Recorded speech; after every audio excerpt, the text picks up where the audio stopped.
Assalamu alaikum, арбаңыздар, урматтуу көрөрмандар, урматтуу туугандар. Биз ушул саяк санжырасын иликтеп жүргөнүбүзгө 3 жылга кетти. Бир нече экспедицияларды уюштуруп атабыз. Өткөндө дагы ушул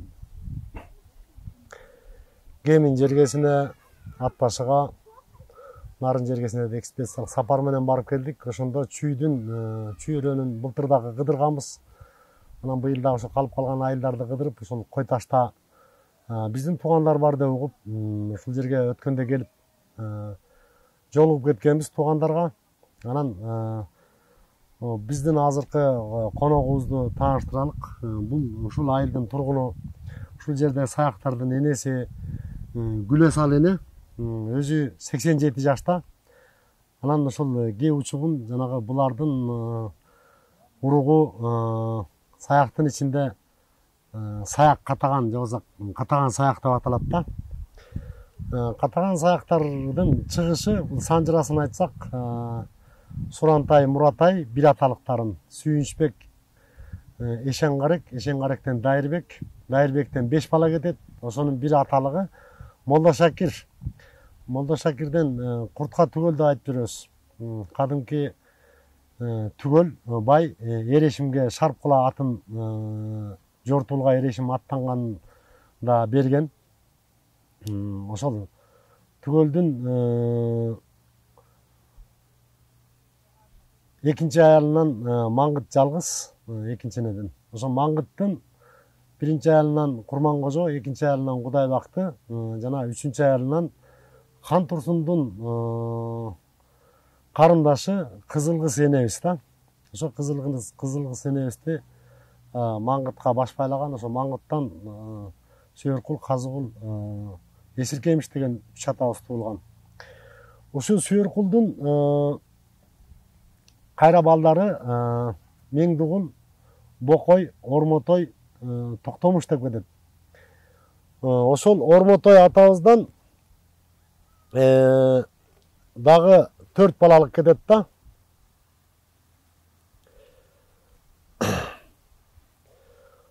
Ормотой атабыздан Кулантай, Кудайкул, Атамкул, Теке деп. Анан ошол Кудайкул атабыздын 6 аялынан көп балдары болгон экен.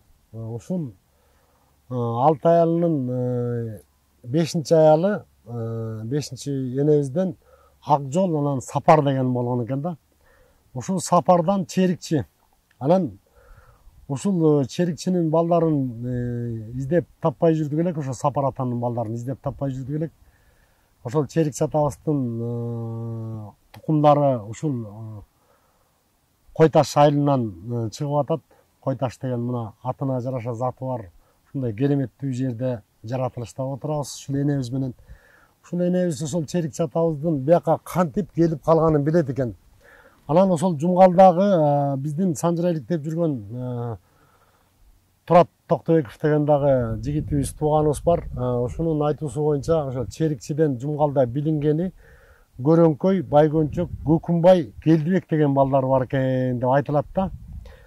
Анан ошол Черикчи атабыздын ошол чүй бооруна кантип келип калганын, кандай болуп калганын, окуялары, санжырасы ушул энебиз билет экен. Ушул энебиз менен өткөндө келип кичине баарлашып кеттик элек. Ке учугун сиз уласаңыз, сөз кезеги сизде эне. Менде болсо бу Черикчинин мен билгенимде, кайненемден укканды айтам да мен илгеркиден. Бу Черикчинин биринчи аялынан Үркүнбай, Жаркынбай деген 2 бала болуптур. Үркүнбайдан бала жок. Бир бала болгон экен, мыкты чыгып аскерден келбей калган. Жаркынбайдын балдары бар азыр.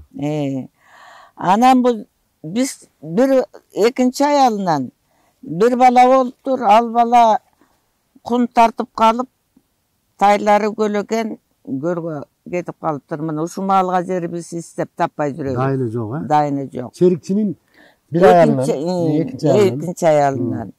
Үчүнчү аялы бул өзү могул эле чүйдөн, жанагы кимдин эжелери болуп кетет. Генерал Топоевдун. Эдилбек уруусу деп коет. Ошол кайненебиз баягы чалы өлүп тиги бала качып кетип таптакыр багуусу жок калгандан кийин 6 эркек бир кыз менен 7 бала менен жесир калат. Ошондо эне тигил баягы кул тарткан баласы Кетип калып кайларына качат. Черикчи атабыз кайтыш болот. катышып кетет. Байбичеси Жалгыз калат. жалгыз калат дагы 6 бала менен, 7 бала 7 бала менен жалгыз. 7 бала менен. 7 бала менен калат. Анан ошону менен бул чоң кайненебиз келет. Келип төркүндөрүн айтат. Мен ушинтип 7 бала менен жесир калдым. Тиги бала кун тартып 40 сары жылкысы бар экен. Аны кун тарткан кишиге берип коет. Ошону менен талаада калдым десе төркүндөрү бияка кел. Эптеп багып алабыз дейт. Бул кишилер Көкүнбай бийдин айылында караштуу экен. Илгеркилер жесирди беришмес экен да төркүнгө. Ошону менен айласы кетип жүргөндө Көкүнбай би тиги Бишкекке кетет. Бишкекке кеткенде акмалап туруп, анан баягы 7 баланы алып чыгат. Эң улуу баласы 12 экен. Тиги энебиз Көкүнбайдын кетишин күтүп тургандан кеткен. Ооба, Көкүнбайды аңдып жүрүп. Көкүнбай кетирмеген эмес да. Кетирмеген эмес экен. Анан Көкүнбайды аңдып жүрүп, ошо Бишкекке кетти дегенди угуп, анан баягы 7 бала менен чыгат. Эң кичинекейи 6 айлык экен. Ошентип Кошкордон чыгып, орто жолго келгенде Көкүнбай би астынан чыгат. Астынан чыкканда тиги кайненебиз таштын аркасына жана 12 жашар, 10 жашар, 8 жашар балдарды катып коюп, эмчектеги баласы менен Көкүнбайды тосуп чыгат. Анан, ой жеңе каяка? Ой ушинтип балдардын аштыгы түгөнүп төркүнгө баратам десе, бизди бияка катып койгон деп тияктагы балдар чууруп чыгат. Таштын аркасынан. Таштын аркасынан. Анан Көкүнбай би аерден көрүп, жеңе, орто жолго келип калыптырсың эми. Эми мени кечиргин деп, үстүндөгү чапанын жаап,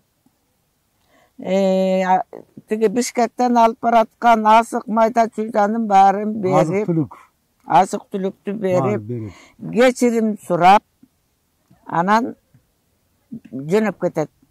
Анан ал чоң кайненебиз келип бу төркүндөрүнө келет. Анан мына Койташтын орто жеринен. Биягы бу чоң кайнененин төркүнүн Эдилбек деп коет.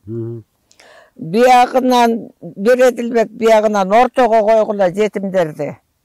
Бу жетимдерди эптеп багалык деп ортодон жер берет. Мына биз ортодобуз как раз. Ошону менен бу балдар тың чыгат. Аябай тың чыгат. Эң улуусу Эркинбай. Эркинбайдын мындай касиети бар экен.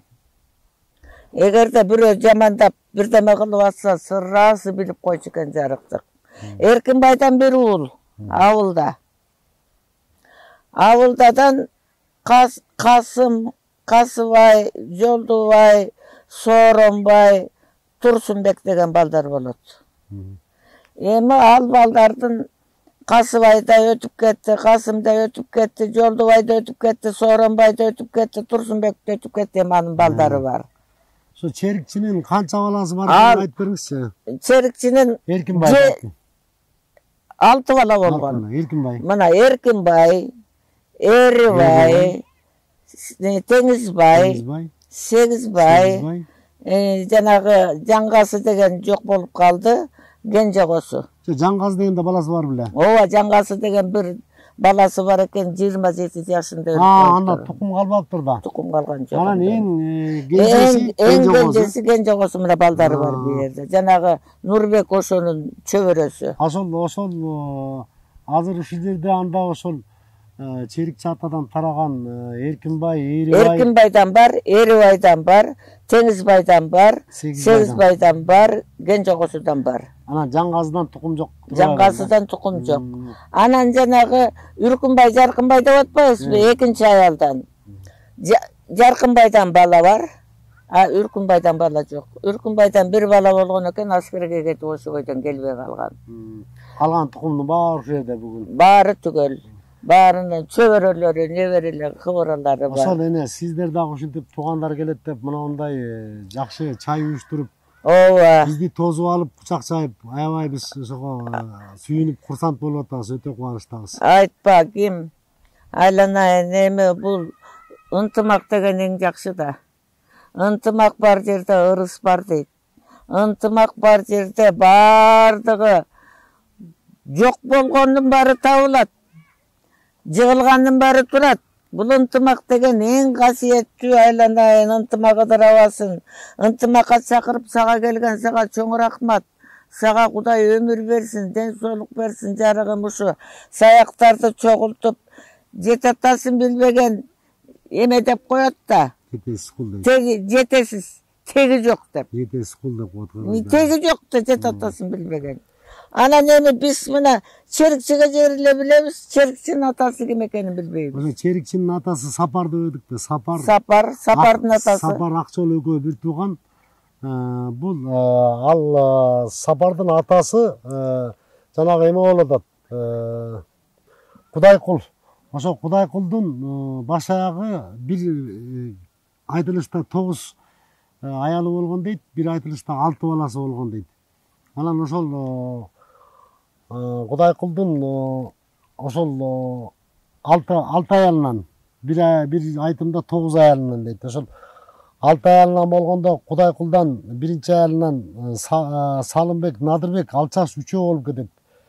Экинчи аялдан Норузбай жалгыз, 3-чү аялынан Шерназар, 4-чү аялдан Куртка Жапак, анан 5-чи аялдан силердин атаңар, бир атаңар Акчол, анан Сапар, ошо Сапар Черикчинин атасы деп биз ушинтип бириктеп чыктык. Черикчинин атасы. Черикчинин атасы Сапар экен. Сапардын атасы? Сапардын атасы Кудайкул болуп атат. Кудайкул. Кудайкулдун атасы Ормотой болуп атат.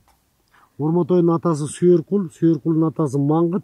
Сүйөркул баатыр болгон, Маңгыт да баатыр болгон. Маңгыттын атасы кадимки Түгөл болуп атат, Бай Түгөл болуп атат. Ооба, мен кайнанам айтчы, жанагы Түгөл бийди көп айтчы кайнанам. Ошо Бай Түгөлдү айткан, аябай бай болгон алчы. Ошо жана Санжырада айтып атпайбы, Эрешим ошо Түгөл байдын жезде деп келди, Шарпкуласын алып кетти депчи. Шарпкула быштыгесинде санчысынчы менен келет экен. Жезде деп келгени Эрешим өзү Саруудан чыккан да, Саруунун алаксынан чыккан. Энеси казак болгон. Анан казак кыргызга ошо казактар хан шайлап, Чыңгызиттер хан шайлап болуп атпайбы? 12 капкалуу шаарды башкарган. Ошол Түгөл бай менен Турсун хан замандаш болгон.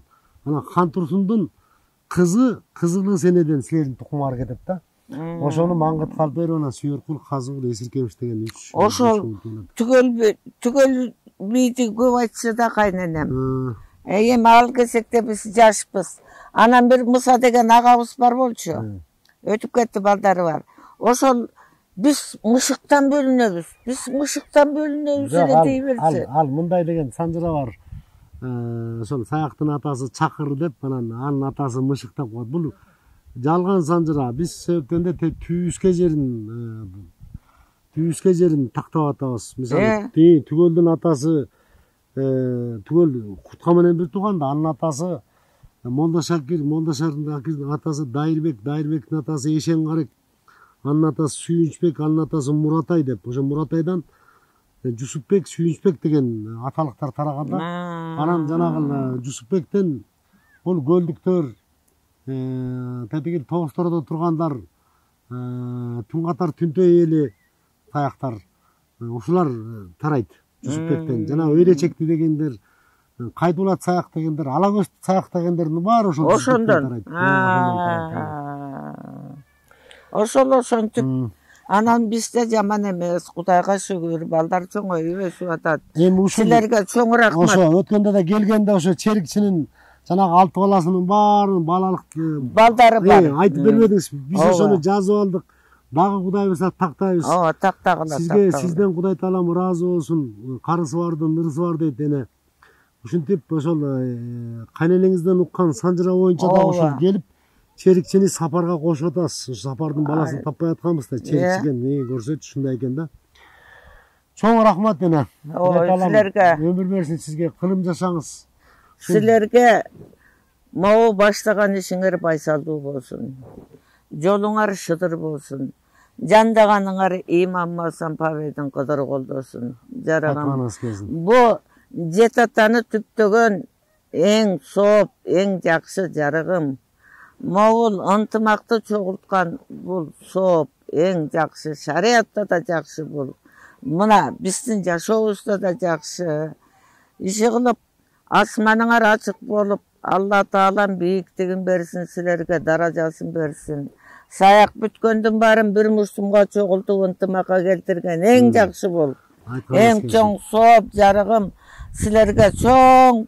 Өзүбүздүн санжырабызды тактайлы деп атабыз. Санжырабыз такталган, бирок баягы чачкын болуп жүргөн, анан туугандар тияка бияка кетип калганда ошонун баарын санжырасын чогултуп. Ооба, мен бир жолу телевизордон көргөндө жанагы Токон Мамытов саяк экен. Аябай билимдүү балдар бар экен саяктардан. Бар, учубуз кур эмес. Учубуз кур эмес экен. Рахмат эне. Давай, Сизге да рахмат. чоң ыраазы болдук. Ошол санжыранын баарын жазып бердиңиз. Шүлдөрдөгү жанагы Сегизбай, Теңизбай деген тарагандардын баары сизди чоң эне деп. Ушул жердин энеси турбайсызбы? Ооба, ушул жердин. Кылым жашаңыз. Ооба. Урматтуу туугандар, ушу менен бүгүнкү көрсөтүүбүз бүттү. Аягына чыкты. Эмки көрсөтүүлөргө жерин сак саламат аман эсен болуңуздар. Рахмат.